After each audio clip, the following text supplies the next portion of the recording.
कर रहे हैं एक बहुत ही सामयिक विषय पर। हम सभी जानते हैं कि पिछले कुछ महीनों से देश भर में व्यापक चर्चा हो रही है चैट जीपीटी को लेकर के। तो हमें लगा क्यों नहीं इस बार की वेबिनार इससे जुड़े हुए मुद्दे पर की जाए, जिसमें हमारे साथ कुछ प्रबुद्ध युवाओं के साथ देश के ऐसे मीडिया शिक्षा और मीडिया विशेषज्ञ हमारे साथ में हैं जिन्होंने इन विषयों को बहुत गहराई और गंभीरता से देखा, परखा और अध्ययन किया है। हमारी कोशिश रही है कि इस मंच के माध्यम से, जहां हम अपने प्रिंट के प्रकाशन से 26 वर्षों की जो कम्युनिकेशन टुडे की यात्रा है, जिसने कोशिश की कि अपने मीडिया के क्षेत्र में शोध अनुसंधान जो हो रहा है, हम उसे मीडिया शिक्षकों, मीडिया विद्यार्थियों और प्रोफेशनल तक पहुंचाएं। ये जो हमको एक वैकल्पिक माध्यम मिला, हमने कोशिश की कि समकालीन मुद्दों पर समाज के विभिन्न वर्गों के प्रतिनिधियों को इकट्ठा करके विशेषज्ञों के साथ मिल बैठ करके चर्चा करें। और शायद ये विषय का महत्व है या महाशिवरात्रि पर भगवान शिव का प्रसाद कि हमारी इस यात्रा में आज इस वेबिनार में रिकॉर्ड रजिस्ट्रेशन हुआ है। अभी तक हमारा जो मैक्सिमम था वो 359 नंबर था। आज अभी 2-3 मिनट पहले तक की वेबिनार शुरू हुई, उसके पहले 391 तक हम पहुंच चुके हैं और मुझे लगता है ये वेबिनार समाप्त होते होते हम 400 के आंकड़े पर पहुंच जाएंगे। सबसे बड़ी बात जो मुझे लगती है कि इस तरह के विषयों में विभिन्न विषयों के जो प्रतिभागी हैं, जो उसके विद्यार्थी हैं, अध्येता हैं, उनकी रुचि जागृत होना। शुरुआत हमने की थी पत्रकारिता के विद्यार्थियों और शिक्षकों के साथ। आज इस अभियान में हिंदी, अंग्रेजी, राजनीति विज्ञान, समाजशास्त्र, विविध विज्ञान के जो हमारे विषय हैं, जूलॉजी, बॉटनी, कंप्यूटर साइंस, इन सभी विषयों के विद्यार्थी और शिक्षक जुड़ रहे हैं। इसके अलावा प्रोफेशनल्स जुड़ रहे हैं, जनसंपर्क के लोग जुड़ रहे हैं, असिस्टेंट प्रोफेसर से लेकर के प्रोफेसर तक लोग जुड़ रहे हैं। तो समाज के विभिन्न वर्गों के साथ मिलकर के इस विचार चेतना या विचार यज्ञ को जिस तरह से हम आगे बढ़ाने का एक विनम्र प्रयास कर रहे हैं, उसमें आप सभी मित्रों का यह सहयोग, समर्थन ही हमारा संबल है। आज जैसा जिस विषय की मैंने आपसे बात की थी, प्रारंभिक पृष्ठभूमि के रूप में कुछ प्रश्न मुद्दे आपके सामने रखूंगा और उसके बाद 20 नवंबर 2022 का दिन मुझे लगता है मानवीय इतिहास में एक मील का पत्थर साबित होगा। ये वो दिन था जब चैट जीपीटी इंट्रोड्यूस किया गया। शायद इंटरनेट की दुनिया में ये गेम चेंजर के रूप में हमारे सारे जो एक तरह से एप्टीट्यूड है उसको कहीं बदलने की दिशा में एक क्रांतिकारी परिवर्तन है। हालांकि जब भी कोई नई तकनीक आती है वो अपने साथ नई चुनौतियां, नई संभावनाएं, नए खतरे लेकर के आती है और चैट जीपीटी के साथ भी ये सारी बहस शुरू हो गई है। आप पसंद करें या न करें, तकनीक आई है, आएगी और किसी न किसी रूप में हमारे जीवन संस्कारों और जीवन मूल्यों को भी प्रभावित करेगी। तो हमें कहीं ना कहीं इसे स्वीकार करना पड़ेगा और शायद समाज वैज्ञानिकों पे अधिक जिम्मेदारी आ गई है कि वो शोध अनुसंधान के लिए आने वाली जो मानवीय सभ्यता है उसके लिए कुछ प्रतिमान स्थापित कर सके। Chat GPT, chat generative printed pre trained transformer, ये पूरा इसका नाम है। और दो जो एक वैज्ञानिक कहूं या जो एक्सपर्ट्स इस फील्ड के थे, सैम एल्टमैन और एलन मास्क, इन्होंने मिलकर के एक शुरुआत की एक प्रोजेक्ट की 2015 में।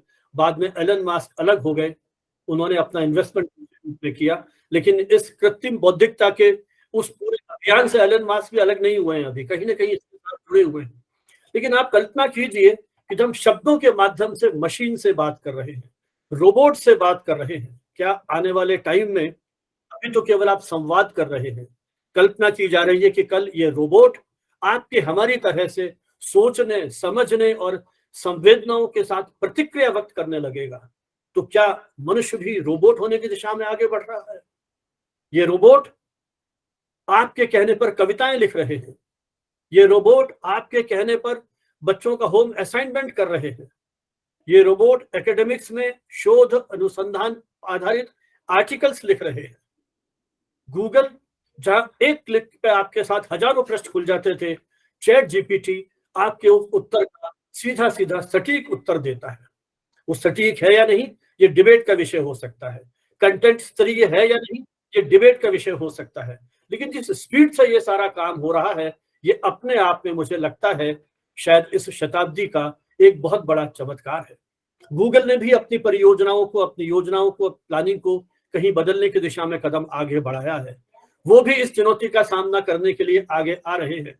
तो जब दुनिया भर के इस मेधा की, इस सारे जो जिस तरह के प्रयास हैं, वो जब एकजुट होंगे, तो आने वाला दशक मुझे लगता है अपने जीवन काल में ही शायद हम बहुत कुछ देख पाएंगे। वो दुनिया कैसी होगी, वो संसार कैसा होगा, क्या हमारी जो एक कल्पना शक्ति है, जो हमारी क्रिएटिविटी है। क्योंकि जब हम कुछ काम करते हैं, इवन मैं तो कहता हूँ गूगल पे भी जब हम 50 तरह की रिपोर्ट देखते हैं, तो जब मैं अपनी उस लाइब्रेरी में जाता था अपने युवा काल में, जब वहां हजारों पुस्तकों के पृष्ठ मेरे सामने होते थे, उनमें से पढ़ पढ़ के कहीं मैं अपने चिंतन को डेवलप करता था, विकसित करता था। गूगल ने भी एक सुविधा दी है कि हम एक क्लिक के ऊपर बहुत सारे प्रश्न हमें खुल जाते हैं, तो कहीं कहीं उनकी हमारी इजी अप्रोच हो जाती है। लेकिन यहाँ ये चैट जीपीटी आपको सटीक उत्तर दे रहा है।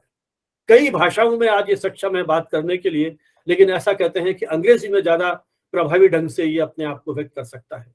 दूसरी चुनौती इसके साथ ये है कि 2021 तक का डेटा है, तो जिस तरह का डेटा इसमें फीड कर दिया है, ऐसे लैंग्वेज मॉडल हमने तैयार कर दिए हैं जो आपके उन प्रश्नों को समझ करके उसी के अनुरूप उत्तर देने का प्रयास करता है।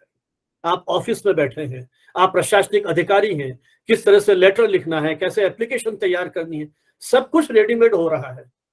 क्या जब व्यक्ति अपने उन सारी चीजों में झुसता था, कहीं मानसिक व्यायाम करता था, पत्रकारिता की क्लास का वो पहला लेक्चर जब वो विद्यार्थी खबर लिखने की कोशिश करता है तो घंटों परेशान होता है, कागज फाड़ता रहता है, इंट्रो नहीं बनता है। लेकिन आज चैट जीपीटी वो पूरी पूरी खबर लिख देगा। क्या पत्रकारिता में, मीडिया में किसी तरह की नौकरियों का संकट आएगा? क्या शिक्षा में वो शिक्षक को रिप्लेस कर पाएगा? क्योंकि वो तो वहां भी कहीं ना कहीं रिप्लेस कर रहा है। आपकी सारी डिजर्टेशन, रिसर्च, आने वाले टाइम में जो अभी चुनौतियां हैं वो शायद दूर हो जाएंगी। तो हम एक नए संसार में प्रवेश करने की ओर जा रहे हैं। मानव मस्तिष्क किस प्रकार से इन चुनौतियों का सामना कर पाएगा, मुझे लगता है ये हमारे सामने एक बहुत बड़ी चुनौती होगी। हम किस तरह से उन सारे मुद्दों पर बहस करें, किस तरह से चैट जीपीटी आपके अनर्गल प्रश्नों को रिजेक्ट कर देता है। तो कहीं ना कहीं मानव मस्तिष्क का स्थान लेने की जो कोशिश की जा रही है, उस सारे दौर ने नई संभावनाओं, नई चुनौतियों को हमारे सामने प्रकट किया है। मैं विशेष बात नहीं करूंगा और आमंत्रित करूंगा सबसे पहले है, आज के इस दौर में तकनीक जिस तरह से आ रही है वो हमारे पूरे जीवन परिवेश, हमारे पूरे माहौल को परिवर्तित करने की क्षमता रखती है। और जिस तरह ये सही है, ये जो लैंग्वेज मॉडल तैयार किए जा रहे हैं ये डेटाबेस है और डेटा पूर्वाग्रह से प्रभावित हो सकते हैं। ऐसी स्थिति में कभी कभी सामाजिक सद्भाव के साथ साथ राष्ट्रीय अस्मिता के लिए भी ये चुनौती बन सकती है। तो वही मुझे लगता है कि जो मानवीय चेतना है, मानवीय बुद्धि है, उसका प्रभाव वही होगा कि किस तरह से वो डेटा को इंटरप्रेट करती है। इसलिए जब तक ये रोबोट मनुष्य के मस्तिष्क के रूप में पूरी तरह से परिवर्तित नहीं होते हैं, तब तक शायद ये जो मनुष्य की मेधा है, मनुष्य का मस्तिष्क है, उसकी जो कल्पनाशीलता है, उसकी रचनात्मकता जो है, उसकी कहीं ना कहीं जो भूमिका है वो बनी रहेगी। और अब मैं कहूं युवा पीढ़ी के प्रतिनिधि के रूप में नमन जैन को।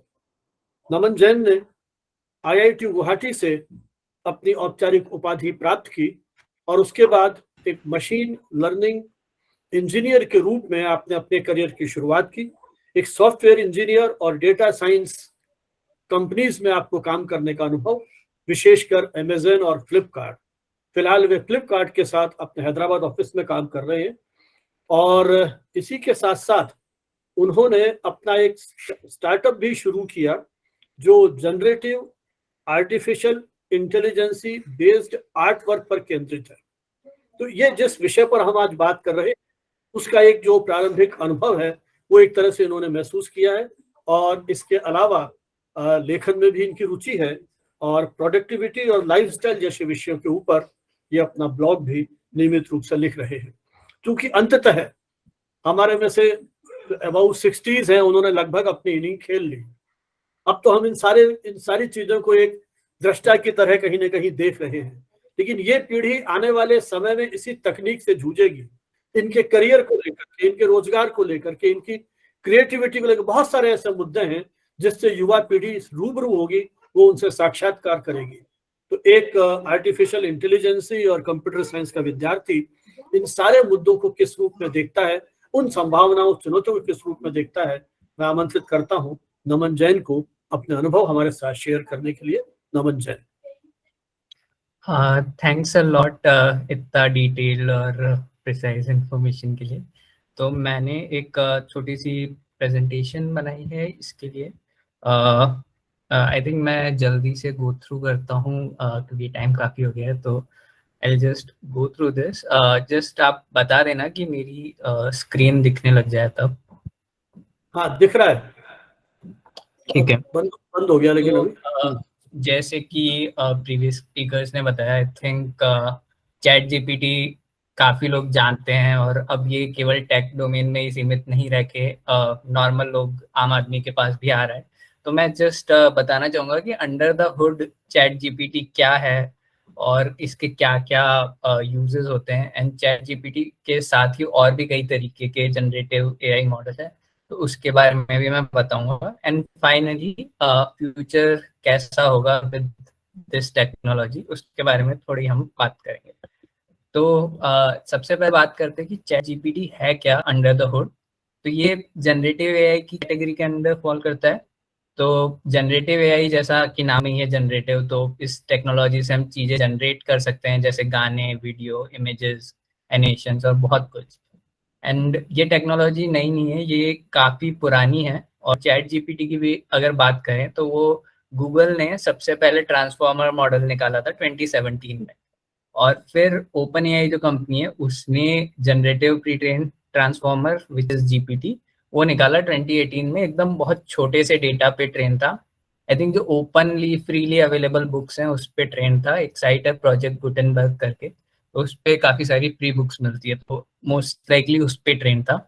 फिर 2019 में GPT-2 आया, 2020 में GPT-3 आया। GPT-3 एक्सपोनेंशियली ज़्यादा बड़े डेटा पे ट्रेन था। वेब का जो भी पेजेस हैं उस पे सारे विकीपीडिया आर्टिकल्स और बहुत बड़े बुक्स के डेटा सेट पे। और फाइनली अभी चैट जीपीटी आया है, जो कि एसेंशियली GPT-3 है, पर इसमें अब ह्यूमंस भी लूप में है। तो GPT-3 सारा ऑटोमेटेड ट्रेनिंग था, और चैट जीपीटी में ह्यूमंस आर देयर, वो लेबल करते हैं कि ये सही जनरेट है या नहीं कर रहा। तो उससे उसकी जो नेचुरल लैंग्वेज में बात करने की कैपेबिलिटी है वो काफ़ी बेटर हो जाती है as compare to GPT-3। But ये सारे एक टेक्स्ट से टेक्स्ट वाले मॉडल्स हैं, and generative AI can do much more than this. तो लेट्स सी कि क्या क्या और यूज केसेस होते हैं इनिशियली। तो एक एग्जांपल है म्यूजिक एलएम का।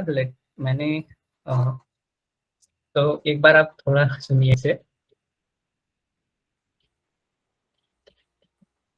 तो बेसिकली ये मॉडल गूगल ने निकाला है, जो कि आप किसी भी टाइप का म्यूजिक अगर आप डिस्क्राइब करते हैं तो वो जनरेट कर देगा। जैसे ये डिस्क्राइब किया था कि fast pace and upbeat with electric guitar, तो इसने ये जनरेट कर दिया और ये काफ़ी प्रोफेशनल साउंडिंग है। ऐसे ही इमेजेस में भी आता है कि टेक्स्ट टू इमेज वाले मॉडल, एक ये मॉडल है मिड जर्नी। तो आप देखेंगे जो फोटो मैंने दी है ये जस्ट एआई ने जनरेट की है विद प्रॉम्प्ट की a bear diving into water to save her cup. तो इसके आगे आप देखेंगे कॉमा के आगे दूसरी चीजें like hyper details, rich colour, photograph. तो basically this is called prompt engineering, कि आप कुछ कुछ कीवर्ड से इमेज को एआई एल्गोरिदम को गाइड करते हैं कि कैसे जनरेट करना है। जैसे इधर हाइपर डिटेल्स है, तो इसका मतलब कि आप देखेंगे कि बियर के फर के अलग अलग बाल दिख रहे हैं एक साथ। तो ऐसे अलग अलग प्रॉम्प्ट से अलग अलग इफेक्ट आता है। फिर GPT-3 का मैं एक एग्जांपल देता हूँ। तो इधर एक लेफ्ट साइड में ब्लैक बैकग्राउंड पे टाइम टेबल है, तो आपको दिख रहा होगा कि ये बहुत ही केओटिक लुकिंग है, ढंग से कुछ समझ नहीं आ रहा है एंड टू मच इन्फॉर्मेशन। तो हमने प्रॉम्प्ट डाला कि make the right hand side shorter and look make the data look more tabular. तो इसने ये सब समझ के कर दिया। जो भी एसेंशियल इन्फॉर्मेशन थी राइट हैंड साइड में वो डाल दी, शॉर्ट फॉर्म एब्रीविएशन भी कर दिया कि ताकि कॉलम की लेंथ एक साइज से ज़्यादा ना हो, और ऊपर हेडिंग भी डाल दी कि टाइम क्या, रूटीन क्या। तो ऐसे बेसिकली ये टेक्स्ट समझ के काफ़ी कुछ कर सकता है। तो ये सब तो हो गए in general generative AI. Now let's talk about the chat GPT की उसके क्या क्या फीचर्स हैं। तो कई सारी चीज़ों में आप यूज़ कर सकते हैं चैट जीपीटी, जैसे आपकी इंटरव्यू प्रिपरेशन, कॉम्पिटिटिव एग्जाम्स, आप 12th क्लास से लेके मॉलिक्यूलर फिजिक्स, एक कोडिंग, इंजीनियरिंग, एल्गोरिदम्स, बहुत सारी चीज़ों में आप क्वेश्चंस पूछ सकते हैं और आंसर भी साथ में पूछ सकते हैं, और वो काफ़ी ऑथेंटिक क्वेश्चन आंसर जनरेट करता है। जैसे मैंने इधर लिखा कि यूपीएससी क्वेश्चन ऑन जैनिज्म, तो आप देखेंगे अगर इसमें क्वेश्चन है कि how did Jainism influence the socio political and economic developments in ancient India. Generally UPSC में ऐसे ही क्वेश्चन आते हैं कि वो स्टूडेंट का विजन देखते हैं, सोसाइटी में क्या इन्फ्लुएंस होता है किसी चीज़ का, वो पूछते हैं। तो ये इस तरीके से काफ़ी ऐसे सटीक क्वेश्चंस जनरेट करता है।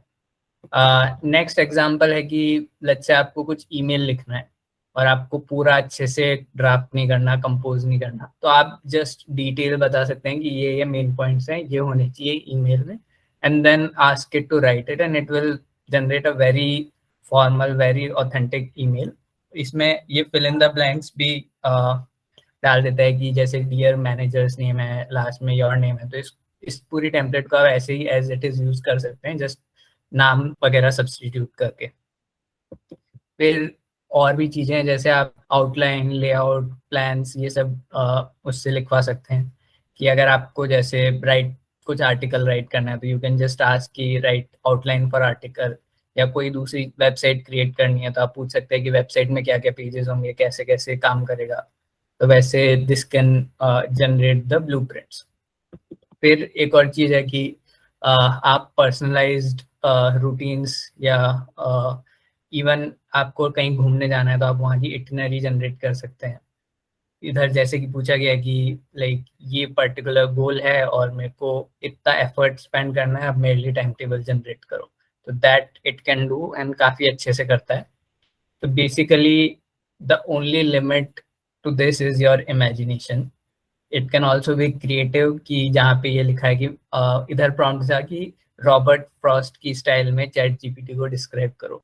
तो if anyone has read Robert Frost, उसकी पोएम की स्टाइल में पूरा अच्छे से कर रखा है। तो these are some of the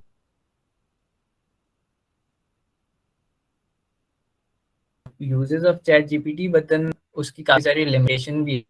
और आई थिंक प्रीवियस स्पीकर्स ने काफी बात कर कि इट टेंड्स टू हेलुसिनेट मतलब कि ये ख्याली पुलाव पकाता है बेसिकली, और काफी कॉन्फिडेंस से, काफी सर्टेनिटी के साथ बोलता है। तो unless you do fact checking independently, आप उसे ट्रस्ट नहीं कर सकते। जैसे पहले एग्जांपल में इन पूछा कि black people university of Alabama क्यों अटेंड नहीं कर पा रहे थे, तो इसने काफी अच्छे से बोला कि 1973 में they were not permitted because of certain laws were known as Jim Crow laws because of named after some character, but then ये सब कुछ गलत है, कुछ भी सही नहीं है इसमें से। तो आप कर्सरी ग्लांस पे देखेंगे तो आपको लगेगा कि फैक्ट बेस्ड है और सही है, बट ऐसा नहीं है। दूसरी चीज है कि chat GPT can't do critical thinking. तो कई सारी चीजें जो ह्यूमंस को ऑब्वियस होती है वो चैट जीपीटी नहीं समझ सकता। जैसे कि पूछा गया कि लिंकन के असैसिनेशन पे जो असैसिन था वो सेम कॉन्टिनेंट पे था क्या, तो चैट जीपीटी का रिस्पॉन्स था कि I can not say for certain कि वहीं पे था क्या। तो ऐसी चीजें is like something which are big limitations, but then still the technology can be used very effectively. तो हम देखते हैं आगे कि what does the future hold for us given these AI technologies. तो एक चीज तो ये है कि ये काफी सारी एंट्री लेवल जॉब्स एलिमिनेट कर देगा। It will allow common people, जो आम आदमी है, वो जॉब्स कर सकें, but then low skill jobs would get eliminated likely. जैसे कि एक ग्राफिक डिजाइनर है, मान लीजिए आपको अगर कंपनी का लोगो बनाना है या कुछ भी आर्ट वर्क बनवाना है, तो आप जनरली अगर फ्रीलांस एजेंसी है उसके पास लो स्किल अगर आपको करना है तो आप जाते हैं, तो वो आपसे कुछ 500 5,000 6,000 रुपये चार्ज करेगा फॉर दैट लोगो। इसकी जगह आप वो मिड जर्नी सॉफ्टवेयर यूज करके खुद से जनरेट कर सकते हैं within seconds. Midjourney वही सॉफ्टवेयर जिसने वो BL इमेज बनाई थी। तो this can be used and people are using it to replace freelancers. But then ये केवल जो एंट्री लेवल जॉब्स है उसी पे अप्लाई होता है। जो स्पेशलिस्ट्स हैं उनको अभी तक चिंता करने की जरूरत नहीं है, but then this will be able to assist specialist to do their jobs faster. जैसे कि अगर कोई राइटर है तो वो अपने टॉपिक की आउटलाइन लिखवा सकता है, उसका बेस राइटअप लिखवा सकता है, एंड देन वो अपनी जो भी यूनिक इनसाइट्स है वो उस बेस टेम्पलेट के ऊपर कर सकता है।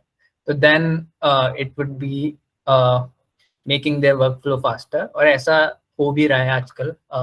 GPT-3 also was being used, तो 2-3 सालों से ये है एंड टेक्नोलॉजी अडॉप्शन में राइटर्स के। तो बेसिकली आगे जाके इट्स लाइक कि हाउ इन फॉरेन कंट्रीज आपको जो एंट्री लेवल जॉब्स है लाइक मेड्स हैं या क्लीनर्स हैं वो नहीं मिलते हैं, आपके लिए वो सब ऑटोमेटेड होता है कि रोबो क्लीनर्स हैं, डिश वॉशर्स हैं। तो बेसिकली वो सारी चीज़ें और फील्ड्स में भी एंट्री लेवल जॉब के लिए हो जाएंगी। तो these are like a few of the things which are positive as well, but there are मतलब काफ़ी सारी चीज़ें जिनके लिए काफ़ी कंसर्निंग भी है। जैसे कि बेसिकली इसके थ्रू ये जो टेक्नोलॉजी है ये वॉल्ड गार्डन हो जाएगी, मीनिंग कि केवल कुछ ही कंपनीज जिनके पास बड़ी इन्वेस्टमेंट है वो ऐसे मॉडल ट्रेन कर सकते हैं। फॉर एग्जाम्पल जो GPT-3 वाला मॉडल था उसको ट्रेन करने के लिए अराउंड 40 करोड़ रुपए लगे थे just in computer and server.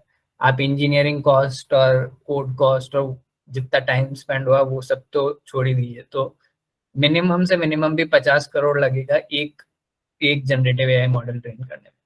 तो this will then become the monopoly of the bigger companies who have such infrastructure, और इन कंपनीज के पास फिर वो उनके खुद के बायसेस लाएंगे। जैसे चैट जीपीटी लोगों ने बोला कि हिंदी पे उतना अच्छा काम नहीं करता, क्योंकि उन कंपनीज को हिंदी डेटा की जरूरत नहीं, वो अपनी मर्जी से जो चाहे डेटा ला सकते हैं और उस पर ट्रेन कर सकते हैं।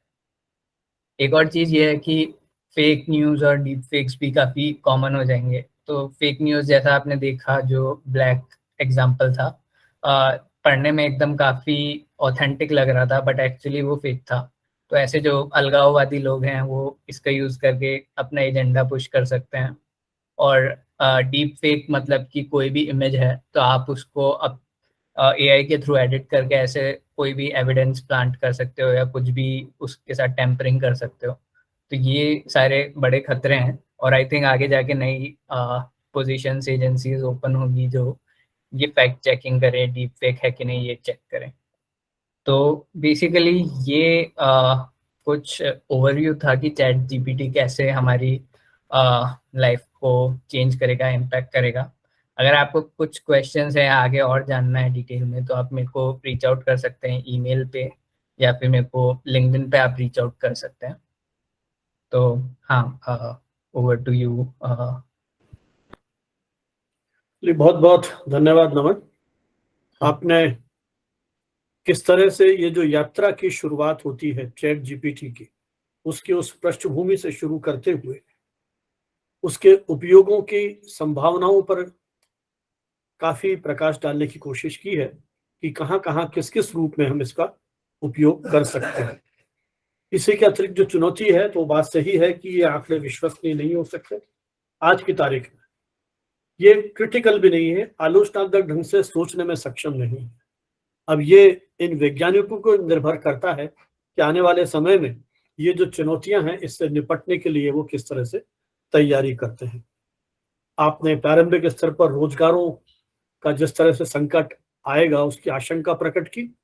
निश्चय ही बहुत सारी चुनौतियां हैं रोजगार के क्षेत्र में और विभिन्न क्षेत्रों में, लेकिन तकनीक से हम पीछे नहीं हट सकते। एक तरफ रोजगार कम होंगे तो शायद दूसरी ओर बढ़ भी जाएंगे।